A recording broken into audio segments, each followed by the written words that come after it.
করে দিছে। হুসাইনকে বুকে নিয়ে কুলে তুলে পিঠে তুলে হুসাইনকে নিয়ে নিয়ে আদর করে এত কিছু করেছে। আর সেই হুসাইনের গর্দান, সেই হুসাইনের চেহারা মুবারককে নিয়ে ইয়াজিদ সেই সোর, ইয়াজিদ সেই বদমাশ, ইয়াজিদের পায়ের নিচে রাইখা একটা লাঠি নিছে, লাঠি নিয়ে হুসাইনের ঠোঁট মুবারক এভাবে লড়াই। আর বলে হুসাইন এখন যে কথা বল, ও হুসাইন এখন তোর দাদারে ডাকতেছে, এখন তোর দাদারে ডাকতে না।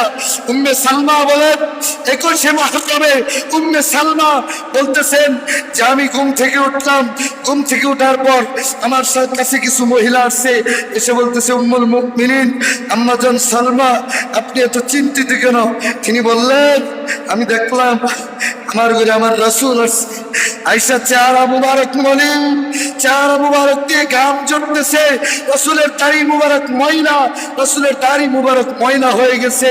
বালুর তপ্ত পুরী মরুভূমির এই বালুর কণাগুলো হাতে, চেহারার মধ্যে কেমন জানি রক্তের ছাপ দেখতে পেলাম।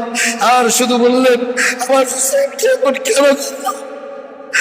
আমার হুসাইনকে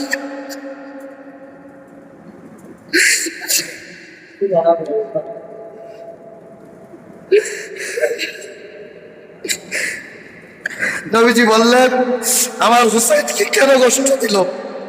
আমি কি আমার হুসাইনকে ঠোঁটে চুমু দেই নাই? আমি কি হুসাইনকে কোলে নেই নাই? আমার হুসাইনকে এত কষ্ট করে আমি লালন পালন করেছি।